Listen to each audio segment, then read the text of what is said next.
નમસ્કાર, સમય થઈ ગયો છે 12 વાગ્યાનો અને જનતાના સ્પર્શતા મુદ્દાની સાથે ફરી એક વખત હું ધ્વની આપની સમક્ષ હાજર છું। આજે વાત કરવાની છે પોલીસની કામગીરીની। આમ તો પોલીસ એટલે એના માટે ઘણું માન હોય, ગૌરવ હોય અને હોવું પણ જોઈએ, એમાં કશું ખોટું પણ નથી। પોલીસની ઓળખ પ્રથમ શું હોય તો કે ભાઈ પોલીસ એટલે પ્રજાની રક્ષક તરીકે કામ કરે, પરંતુ એ રક્ષક પર જ જો હુમલો કરે તો એવા બાહુબલીઓ કોણ છે એ શોધવાની ફરજ પણ આપણી જ બનતી હોય છે અને પોલીસની બનતી હોય છે। આ વાત અમે એટલા માટે આજે કરી રહ્યા છીએ કે સુરેન્દ્રનગરના ઝીંઝુવાડામાં એક બુટલેગર દ્વારા બેફામપણે દારૂ વેચવામાં આવતો હતો। સામાન્ય રીતે આપણે શું વિચારીએ કે જ્યારે બુટલેગરને પકડવા જાય પોલીસ ત્યારે આસપાસના લોકો, સ્થાનિકો પોલીસને સપોર્ટ કરશે, તેમની સાથે રહેશે, તેમને મદદ કરશે અને ફરિયાદ પણ સ્થાનિકો દ્વારા કરવામાં આવશે, પરંતુ ના, એવું નથી બન્યું છે બિલકુલ એનાથી વિપરીત। જ્યારે પોલીસ સુરેન્દ્રનગરના ઝીંઝુવાડા ખાતે આપને જણાવી દઈએ કે જે બુટલેગર છે ઝાલમસિંહ અને તેના માણસોને પકડવા માટે ગઈ હતી ત્યારે જે સ્થાનિક લોકો છે, આસપાસના જે લોકો છે તેઓએ પોલીસ પર હુમલો કરી દીધો। એટલે આને આપણે શું ગણીએ? ગુજરાતમાં, ગાંધીના ગુજરાતમાં દારૂબંધી છે। આ વાત પરથી તો મારો પણ વિશ્વાસ ઉઠી ગયો છે અને તમારો પણ વિશ્વાસ ઉઠી ગયો છે, પરંતુ હવે બુટલેગરોને છાવરવા વાળા લોકો પણ આપણા ત્યાં જ જોવા મળી રહ્યા છે। આ સાંભળીને નવાઈ નથી લાગતી, કારણ કે આ માત્ર એક બનાવ નથી, આવા તો અનેક બનાવ ભૂતકાળમાં પણ સામે આવ્યા છે, પરંતુ અવાજ એટલા માટે ઉઠાવવો પડી રહ્યો છે કારણ કે આ બધી ઘટનાઓ હવે ગાંધીના ગુજરાતમાં, દારૂબંધી વાળા ગુજરાતમાં સામાન્ય બની ગઈ હોય તેમ લાગી રહ્યું છે। ત્યારે આજે આપણે આ જ મુદ્દા પર ચર્ચા કરવાના છીએ। આખરે જો આ જ રીતે સ્થિતિ રહેશે તો સવાલો એ થઈ રહ્યા છે કે શું આખી આ એક ચીન ચાલી રહી છે? શું લોકોને પણ હફતાઓ મળી રહ્યા છે? કોણ હફતાઓ લઈ અને આ બુટલેગરોને છાવરી રહ્યું છે? કોણ પોલીસ પર હુમલો કરી રહ્યું છે? સ્થાનિકોની હિંમત એટલી બધી વધી જાય કે બુટલેગરને પકડવા પોલીસ જાય અને પોલીસ પર જ હુમલો કરી દે, ત્યાં સુધી સ્થાનિક પોલીસને જાણ કેમ નથી હોતી? આ એક સૌથી મોટો સવાલ છે।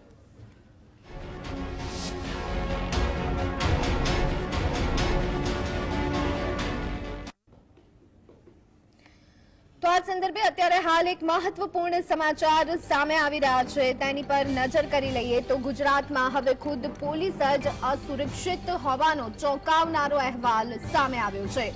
ગુજરાતમાં યુપીવાળી થઈ રહી છે શું? ગુજરાતમાં પોલીસ કર્મીઓ પર હુમલાની ઘટનાઓ દિવસે અને દિવસે વધતી જોવા મળી રહી છે। હાલની જો વાત કરીએ તો ઝીંઝુવાડા ગામમાં પોલીસ કર્મી પર હુમલો થયો હતો। દ્રશ્યો અત્યારે હાલ આપ બીજી સ્ક્રીનમાં જોઈ રહ્યા છો। બુટલેગરને પકડવા જતા શખ્સોએ હુમલો કરતા પોલીસ કર્મી ઘાયલ થયા છે। 27 જેટલા લોકો સામે ગુનો નોંધાયો છે। પીએસઆઈ સહિત 2 પોલીસ કર્મીઓ પર છરીના ઘા ઝીકી અને હુમલો કરી દેવામાં આવ્યો છે।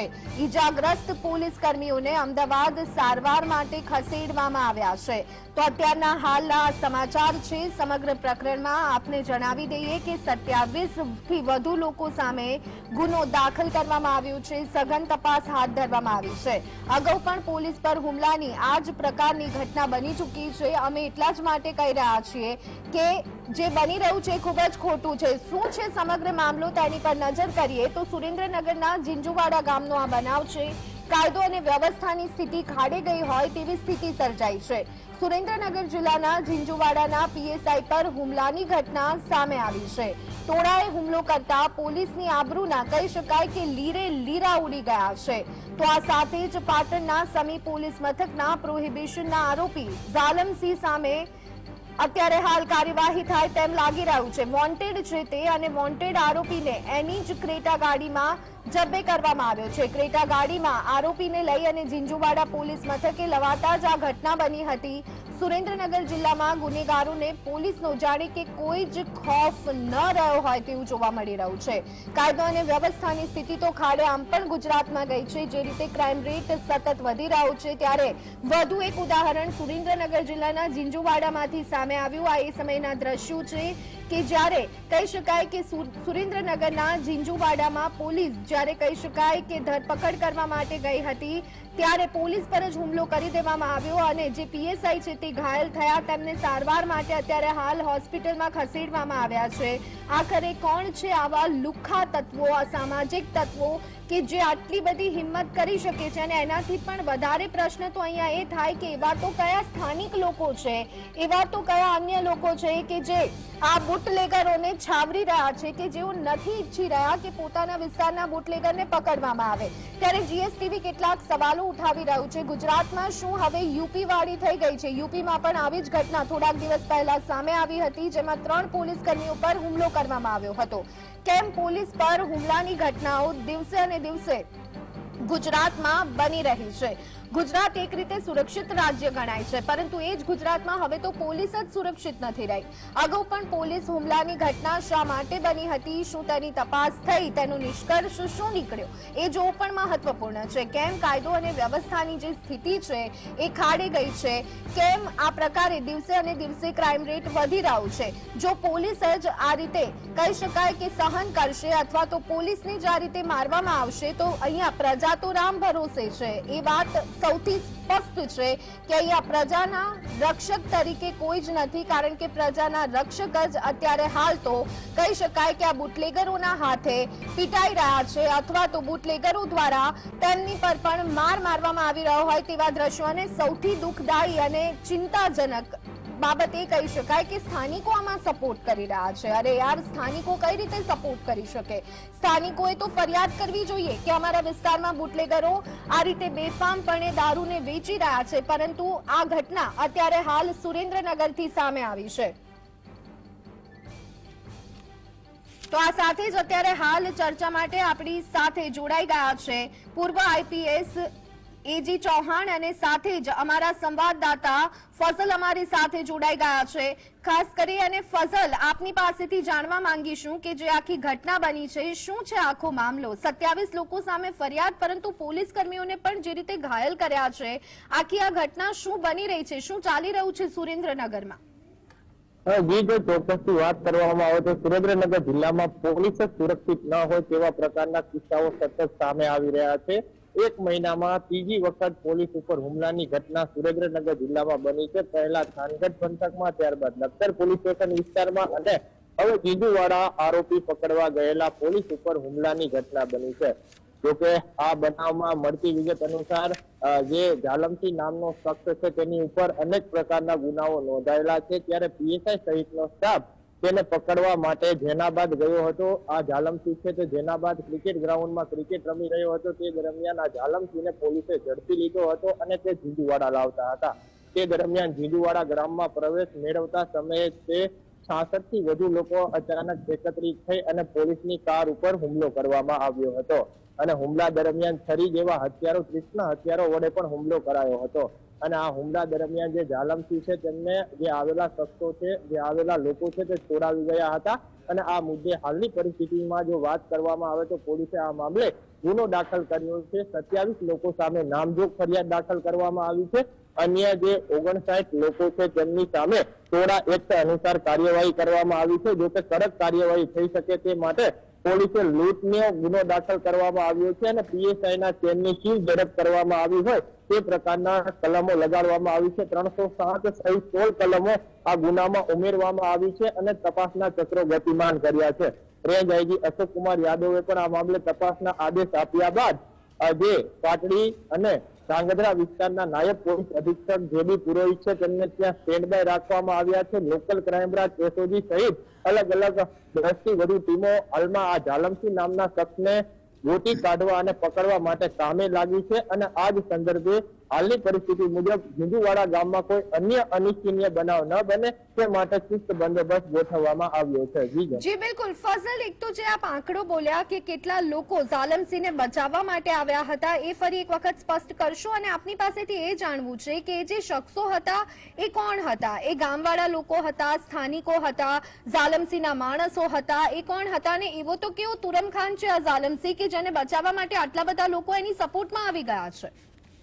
ખાસ કરીને જાલમસિંહ ઉપર અનેક પ્રકારના ગુનાઓ દાખલ છે। જાલમસિંહ પોતે બુટલેગર હોવાની વાત પણ સામે આવી રહી છે। ખાસ કરીને આ પ્રકારની જે ઘટના બની છે તેમાં 27 લોકો સામે નામજોગ ગુનો દાખલ કરાયો છે અને અન્ય છે 39 જેટલા લોકો તેમની સામે ટોળા એક્ટ અનુસાર કાર્યવાહી કરવામાં આવી છે। આ તમામ લોકો ઝીંઝુવાડા ગામના રહેવાસી હોવાનું પ્રાથમિક તબક્કામાં જાણવા મળી રહ્યું છે। આ મામલે હાલની પરિસ્થિતિ મુજબ 4 લોકોની પોલીસે અટકાયત પણ કરી છે અને અન્ય હજુ પણ કેટલાક લોકો ફરાર છે તેની શોધખોળ પણ હાથ ધરી છે અને મુખ્ય આરોપી તો જાણે ભૂગર્ભમાં ઉતરી ગયો હોય તેવી પરિસ્થિતિ હાલમાં ઝીંઝુવાડા ગામમાં ઉભી થઈ છે। જી બિલકુલ, આપણી સાથે પૂર્વ આઈપીએસ એજી ચૌહાણ પણ જોડાયા છે। ચૌહાણજી, સ્વાગત છે આપનું। શું ચાલી રહ્યું છે આ ગાંધીના ગુજરાતમાં? દારૂબંધીની તો મજાક ઉડવા માંડી છે, સરકારે પણ હમણાં મજાક બનાવી દીધી, તો હવે તો અત્યારે એ સ્થિતિ જોવા મળી રહી છે કે સ્થાનિકો જ બુટલેગરોને બચાવવા માટે સામે પડ્યા છે અને પોલીસ માર ખાઈ રહી છે। अच्छा, સૌ પહેલા મારું નામ AM ચૌહાણ છે, એજી ચૌહાણ। માફ કરશો। હા, ઇટ ઇઝ ઓકે।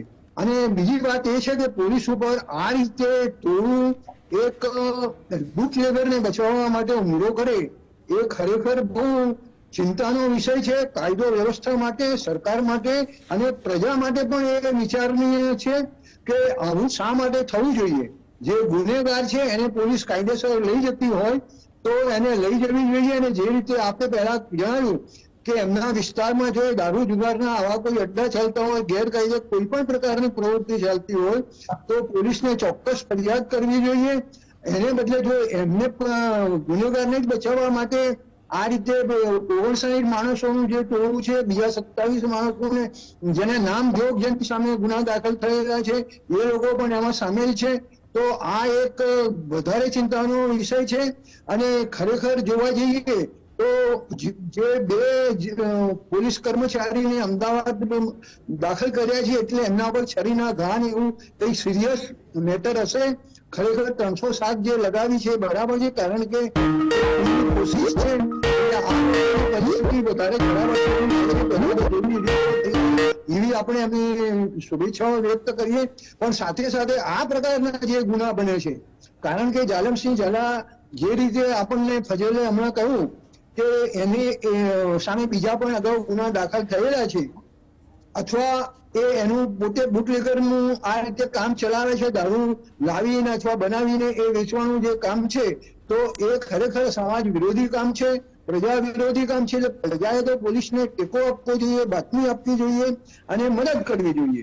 એને બદલે જો આ પ્રકારે જે થઈ રહ્યું હોય અને સુરેન્દ્રનગર જિલ્લામાં આ જે રીતે જણાવ્યું કે આ થાનગઢ અને લખતર પછીનો આ ત્રીજો આ જે હુમલો છે તો એ વધારે ચિંતાનો વિષય બની રહ્યો છે। સુરેન્દ્રનગર જિલ્લામાં શું ચાલી રહ્યું છે, ત્યાંના સ્થાનિક જે ધારાસભ્ય છે, પછી મ્યુનિસિપાલિટીના જે કોઈ લખતર હોય કે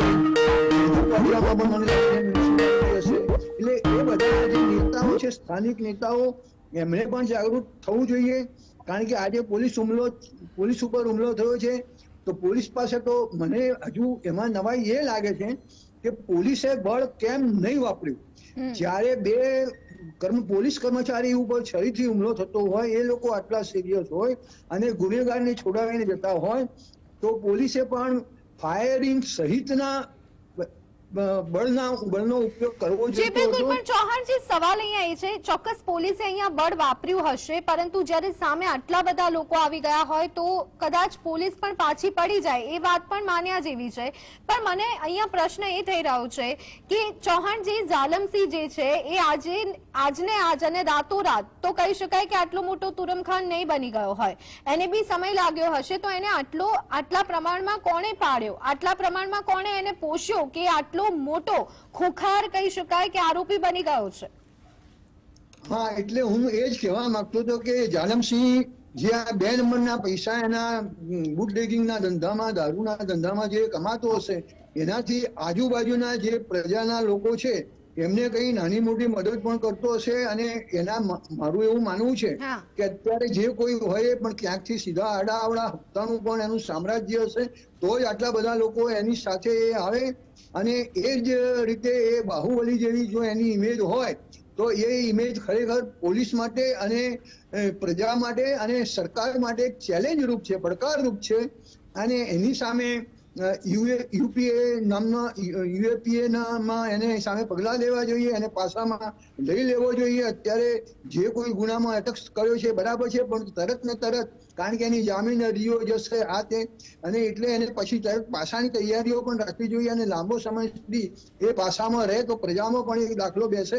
અને જે 27 ના નામજોગ જે ગુના દાખલ કર્યા છે એમની સામે પણ એમાંથી જે કોઈ વધારે ભયંકર હોય, વધારે પડકારજનક હોય પોલીસ માટે, પ્રજા માટે, સરકાર માટે અને આવા ગોળખ ધંધા માટે, તો એને પણ સામે પાસા કરવી જોઈએ. અને પોલીસે અને સરકારે આ બાબતમાં સખત એક નીતિ રાખવી જોઈએ અને એ પ્રમાણે ગુનેગારોને એરેસ્ટ કરી અને એને યથાયોગ્ય એની સામે ન્યાયની કોર્ટમાં પણ છેક સુધી વ્યવસ્થિત એને ફોલોઅપ કરી અને એમને સજા થાય એ પ્રમાણે કરવું જોઈએ સરકારે પોતે પણ. જી બિલકુલ, ભલે મોડે મોડે જાગો પણ હવે જાગો તો પૂરું જાગો, એ રીતની સ્થિતિ આ જાલમસિંહ માટે અપનાવવી જોઈએ. ફઝલ, આપની પાસે આવવા માંગીશું. માનો ના માનો, જે રીતે અહીંયા ચૌહાણજીએ કહ્યું કે આસપાસના લોકોને પણ સાચવતો હશે અને એટલા જ માટે જે ગામવાળા લોકો છે એને બચાવવા માટે આવ્યા, એટલે આખી આ એક કહી શકાય કે હફતા સિસ્ટમ અથવા તો ચેઇન સિસ્ટમ, લોકોને પૈસા આપવા, લોકોને મદદ કરવી અને પોતે બાહુબલી બની અને રાજ કરવું અને બેફામ રીતે દારૂનું વેચાણ કરવું. શું આ જ સ્થિતિ બિલકુલ સુરેન્દ્રનગરના ઝીંઝુવાડામાં જોવા મળી રહી છે? જી, જો ધ્વની વાત કરવામાં આવે તો સુરેન્દ્રનગર જિલ્લામાં કાયદો વ્યવસ્થાની પરિસ્થિતિ કથળતા હોય તેવા તાજેતરમાં જ ઘણા કિસ્સાઓ સામે આવ્યા છે. જો કે પોલીસ એની સામે કાર્યવાહી તો કરી રહી છે, પરંતુ જો આ જાલમસિંહની વાત કરવામાં આવે તો તે આટલો મોટો બુટલેગર બન્યો હશે તો તેની પાછળ પણ કંઈક ના કંઈક પ્રકારે પોલીસ જવાબદાર હોય તેવા સળગતા સવાલ ઉભા થઈ રહ્યા છે. કોઈ પણ આરોપી છે તે આટલો મોટો બુટલેગર બને તો કેવી રીતે બન્યો હશે તેની ઉપર અનેક પ્રકારના સુરેન્દ્રનગર ઉપરાંત પણ અન્ય જે જિલ્લાઓ છે તેમાં પણ ગુનાઓ દાખલ છે અને આ સંદર્ભે બહારના જે છે ત્યાં ગુના દાખલ થયા હતા તેની તપાસમાં જ પોલીસ ઝીંઝુવાડા પહોંચી હતી અને આ મુદ્દે તેની અટકાયત કરી લઈ અને જાતી હતી. તે દરમિયાન 66 થી વધુ લોકોના જે ટોળા છે તેને પોલીસ ઉપર હુમલો કર્યો હતો. માત્ર 3 પોલીસ હતી કે જે જાલમસિંહને લઈને ઝીંઝુવાડા પોલીસ સ્ટેશન જતી હતી અને સામે 66 લોકો, એટલું મોટું ટોળું હતું કે પોલીસને પણ વિચારવાનો પણ સમય ન રહે. તો સામે પોતે બચત કેવી રીતે કરી શકે તેની સામે પણ કેટલાક સવાલ છે. એટલે પોલીસ ઉપર જે છરી જેવા હથિયારોથી હુમલો થયો છે, આ જ મામલે હાલની પરિસ્થિતિ મુજબ ખાનગી હોસ્પિટલમાં જે પીએસઆઈ એવી ડાંગર છે તેમને રાખવામાં આવ્યા છે. તેમની તબિયત નાજુક હોવાનું પણ જાણવા મળી રહ્યું છે. ત્યારે આવા મોટા બુટલેગરો હજુ પણ જિલ્લામાં કેટલાક છે તેની સામે પણ હવે કડક કાર્યવાહી પોલીસ કરશે કે કેમ, કે તેમને પણ આ પ્રકારની ઘટનાઓને અંજામ આપે ત્યારબાદ પોલીસ જાગશે, તે પ્રકારના સવાલ ઉભા થઈ રહ્યા છે. જી બિલકુલ, અત્યારે હાલ તો આશા રાખીએ કે જે પણ પોલીસ કર્મીઓની સારવાર ચાલી રહી છે જલ્દીમાં જલ્દી સાજા થઈ જાય. પરંતુ અત્યારે હાલ અન્ય એક મહેમાન એટલે કે જ્યોતિબેન અમીન, પોલિટિકલ એનાલિસ્ટ, આપણી સાથે જોડાઈ ગયા છે. જ્યોતિબેન, કદાચ જાલમસિંહને પોલીસે હલકામાં લઈ લીધો, પરંતુ એ જ જાલમસિંહ પોલીસ પર ભારે પડ્યો.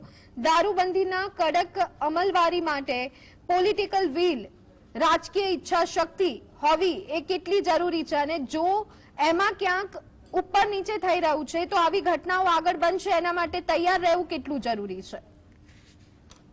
તમે જે રાજકીય ઈચ્છા શક્તિની વાત કરી તો ખરેખર તો જે અપરાધીઓ જે છે એ ઉપર આવશે કે નીચે જશે પૂરેપૂરું રાજકીય ઈચ્છા શક્તિ પર હોય છે. કારણ કે જે પણ અપરાધીઓ મોટા બને છે એની પાછળ ચોક્કસ કોઈ રાજકીય પીઠબળ હોય છે. એ વગર, કારણ કે નાના મોટા કોઈ ગુનેગારની આટલી હિંમત ના હોય કે પોલીસની વર્દી ઉપર હાથ નાખે કે પોતાને કાયદાથી પર સમજે. કાયદાથી પર સમજવા વાળો એક જ વર્ગ છે અને તે છે રાજનીતિમાં બેઠેલા માણસો. હવે જયારે એમનું પીઠબળ હોય, જો આ એક છે ને આખું એક ઝાડ હોય છે કે જે બધા હોશિયાર જે બુટલેગર શરૂઆત કરતા હોય ને તો એ બધી બાજુ પોતાનું નેટવર્ક કરે. એક બાજુ એ લોકો સ્થાનિક પોલીસને હાથમાં લે, રાજકીય લોકો સાથે ગરોબો વધારે, અને ત્રીજું હોય કે એ લોકો જે પોતાની આજુબાજુના લોકોને રોબિનહુડ સ્ટાઇલથી મદદ કરતા હોય. હવે આપણે ત્યાં થાય છે શું કે કોઈ કચડાયેલો સામાન્ય વર્ગનો માણસ જ્યારે કોઈ પોલીસ ફરિયાદ નોંધાવા જાય, એની સાથે કઈ અન્યાય થતો હોય, ત્યારે પોલીસ એને ગણકારે નહીં, ભગાડી દે. છેલ્લે કંટાળેલો માણસ જ્યાં સ્થાનિક કોઈ ગુંડો હોય એની શરણે જાય, ત્યારે જેને મોટા બનવું હોય એ લોકો પોતાની રીતે અદાલત સમાંતર ચાલે છે. ભલે આપણે એમને ઇલીગલ ગણીએ પણ આ અત્યારે આપણા દેશની હકીકત છે કે સમાંતર આવી અદાલતો ચાલે છે અને એમાં પછી પેલો જ્યારે ન્યાય અપાવે અને એની એમ કે મદદ કરે, કોકને દીકરી પરણાવવાની તકલીફ થતી હોય ત્યાં એ પૈસાની મદદ કરતો હોય, તો એવી રીતે ધીરે ધીરે એમના માટે એક ગુણો લાગણી ઉત્પન્ન થાય સ્થાનિક લોકો માટે, અને ગુંડાઓને પણ ખબર હોય કે કાલે ઉઠીને એમને બચવું હશે તો એમને સંતાવવા માટે જગ્યાઓ જોઈતી હોય, અને જ્યારે આવા એમને સંબંધો વિકસાવ્યા હોય એ એમને મદદ કરે. એટલે શરૂઆત ક્યાંથી થાય કે જ્યારે સામાન્ય વર્ગને કશે ન્યાય ના મળતો હોય ત્યાંથી એ લોકોને સપોર્ટ મળવાનો ચાલુ થાય. એટલે પહેલું 20 ચક્ર આ છે. બીજું જે 20 ચક્ર છે તે રાજકીય નેતાઓ એ લોકો જાતે પોતાની ઇમેજ ના બગડે એના માટે જાતે ગુંડાગર્દી ના કરતા હોય પણ એ આવા લોકોને જુએ, એમને હાથા તરીકે એનો ઉપયોગ કરે. એટલે એ પછી ધીમે ધીમે આગળ આવે, એને શેર મળતી હોય અને એને પ્રોટેક્શન મળતું હોય કે જો તું પકડીશ, તું ચિંતા ના કરીશ, પોલીસમાં મારો ફોન જશે, તને છોડી દેશે. એટલે આપણે ત્યાં જે આ પોલીસના કામમાં રાજકીય હસ્તક્ષેપ હોય છે અને એનું આ બીજું કારણ છે. એટલે મની પાવર અને મસલ પાવર એ બે ડેવલપ કરવા માટે રાજનીતિના માણસો આવા લોકોને હાથો બનાવે. બિલકુલ બિલકુલ જ્યોતિબેન, સાથે જ AM ચૌહાણ અને અમારા સંવાદદાતા ફઝલ ત્રણેય અમારી સાથે જોડાયા, તે બદલ આપનો ખૂબ ખૂબ આભાર. પરંતુ અહીંયા સવાલ એ થઈ રહ્યો છે કે પોલીસ કેમ પાછી પડી રહી છે. સાથે જ બીજી મહત્વની બાબત, પોલીસ સાથે સંવેદના છે, જે લોકોને અત્યારે હાલ છરીના ઘા ઝીકવામાં આવ્યા છે, પરંતુ અહીંયા વાંક તમામે તમામ લોકોનો છે. સૌથી પહેલો વાંક સ્થાનિકોનો છે, પોલીસનો છે, અને રાજકીય પીઠબળ જે આવા લોકોને મળતું હોય છે તો અહીંયા ક્યાંક ને ક્યાંક રાજકીય વ્યક્તિઓનો પણ એટલો જ ફાળો જોવા મળે છે. તો અત્યારે હાલ બુલેટિનમાં બસ આટલું જ. રજા આપશું. નમસ્કાર.